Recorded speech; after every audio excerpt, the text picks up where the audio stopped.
Hello agripreneurs, mau tanam kelapa kopior kultur jaringan? Tentunya, tanam kelapa kopior kultur jaringan ini jadi impian banyak petani. Tapi, seringkali impian itu pupus karena harganya yang terlalu mahal. Tapi sebenarnya, benih kelapa kultur jaringan ini nggak mahal loh. Nggak percaya?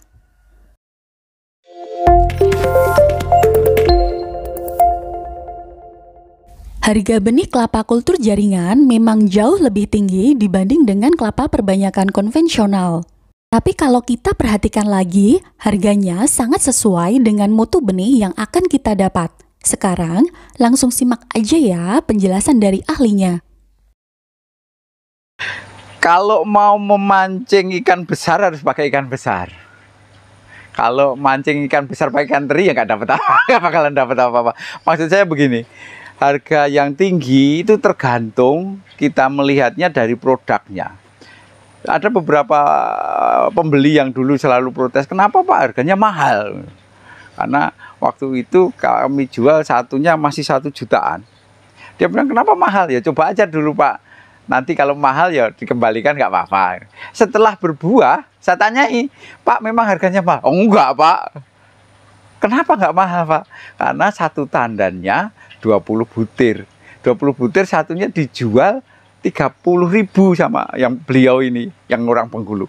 Jual 30.000. Sekali panen, dia dapat 600.000.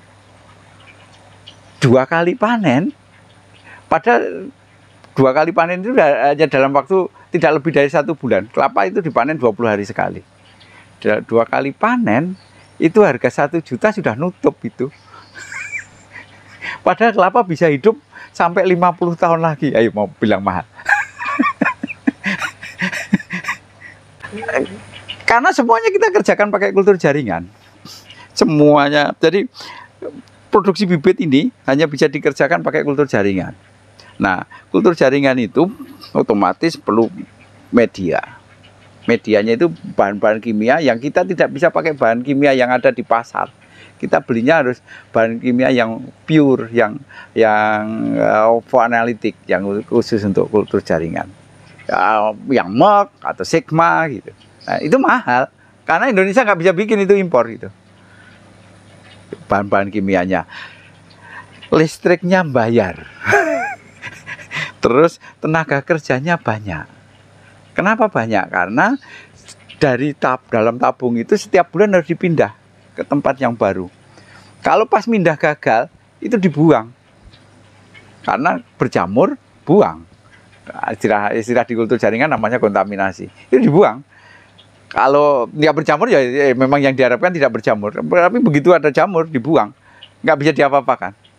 Artinya, dari 1 buah kelapa yang hanya 1 embrio, kemudian ditanam jadi 1 bibit. 1 embrio ini kalau jadi 1 embrio itu sudah, kalau dari 1 buah kelapa itu sudah 30.000 sendiri. 30.000 sendiri itu kalau gagal dibuang loh, doang 30.000. Jadi kalau dibandingkan dengan yang Pak biasa kok bisa sampai harganya 30.000, itu kelapa biasa cuma dikepapras ditinggal pergi tumbuh. Harga kelapanya 15.000, dijual 30.000, selesai. Tapi kalau ini perlu bahan kimia, perlu aquades, tenaga kerja, perlu listrik untuk otoklah, perlu listrik untuk menjaga ruangan tetap dingin, perlu listrik untuk pencahayaan. Jadi ya pasti pakai teknologi pasti lebih tinggi harganya dibandingkan dengan yang tidak pakai teknologi. Itulah gunanya teknologi. Teknologi kita bisa manfaatkan, bisa dipakai untuk membuat produk yang tidak bisa diproduksi dengan tanpa teknologi. Kelapa kopior itu kelapa yang tidak bisa tumbuh. Alami tidak bisa tumbuh. Kenapa? Karena daging buahnya itu hancur di dalam. Daging buah itu dipakai oleh embrio. Di dalam itu ada embrio atau kenrosnya, yang dia akan tumbuh jadi tanaman baru. Dia ngambil dari daging buah. Nah, kelapa kopior daging buahnya itu hancur di dalam, sehingga tidak bisa mensupport embrio untuk tumbuh. Dan yang lebih parah lagi, kelapa kopior itu lebih dari 1 bulan dipanen, itu sudah busuk. sehingga embrionya tidak bisa tumbuh secara alami. Tanpa teknologi tidak akan pernah ada kelapa kopior yang buahnya 100% kopior. Nah, satu-satunya yang bisa dipakai adalah dengan bioteknologi. Embrio kelapa kopior yang tidak bisa tumbuh secara alami itu diambil, ditanam di laboratorium. Nanti embrio yang 100% yang kopior ini ditanam laboratorium, jadilah bibit seperti yang kita lihat di sini. Bibit ini kalau ditanam buahnya 100% kopior. Tidak bisa kalau tidak pakai teknologi.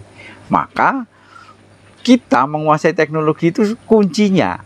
Begitu kita bisa menguasai teknologinya, kita bisa meningkatkan produknya, kita bisa meningkatkan kualitasnya, kita bisa meningkatkan kita bisa menambahkan value dari produk yang kita produksi.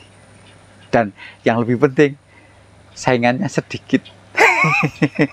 Kamu bisa tanam benih kelapa kopior dengan metode perbanyakan apapun. Semua punya keunggulannya masing-masing. Jadi, kamu tinggal pilih sesuai yang kamu mau. Kalau ingin hasil yang lebih maksimal, tentu pilih perbanyakan yang menggunakan teknologi tinggi. Semoga bermanfaat info kali ini. Jangan lupa like dan share juga videonya. Jumpa lagi di video selanjutnya.